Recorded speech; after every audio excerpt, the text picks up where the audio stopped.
നീതിക്ക് വേണ്ടിയുള്ള ഞങ്ങളുടെ സമരയാത്ര 11ാം വർഷത്തിലേക്ക്. 2026 ജനുവരി 3 ഹൈക്കോടതിക്ക് മുന്നിലെ അപകടകരമായ ഞങ്ങളുടെ ഈ വീഡിയോ നിങ്ങൾ കാണുക.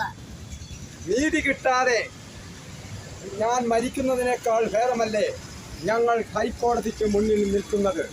ബഹുമാനരായ ന്യായാധിപരെ, നിങ്ങൾ ഞങ്ങളെ കൈവിടരുത്. ഭരണാധികാരികൾ നീതിപീഠത്തിൽ നിന്നും ഞങ്ങൾക്ക് നീതി ലഭിക്കുന്നതിനായി എൻ്റെ പൊന്നോമനകളുടെ കുരുന്നു പ്രായത്തിൽ നിന്നും തുടങ്ങിയ യാത്ര ഇന്നും തുടർന്നുകൊണ്ടേയിരിക്കുന്നു. നിയമസഹായ വേദിയും ഗവൺമെൻറ് വക്കീലും ഞങ്ങളെ സഹായിക്കാത്തതിനാൽ ഞങ്ങളുടെ പരാതികൾ ബഹുമാനപ്പെട്ട ഹൈക്കോടതി ചീഫ് ജസ്റ്റിസിന് തപാൽ വഴി ഞാൻ അയച്ചു കൊടുത്തിരുന്നു.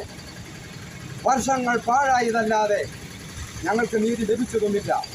നിങ്ങൾ ഭരണഘടന നിയന്ത്രിക്കുന്ന രാഷ്ട്രത്തിൽ പ്രവർത്തിക്കുമ്പോൾ ഞാൻ പ്രപഞ്ച നിയമ സത്യങ്ങളെയും അടിസ്ഥാനമാക്കി പ്രവർത്തിക്കുന്നു.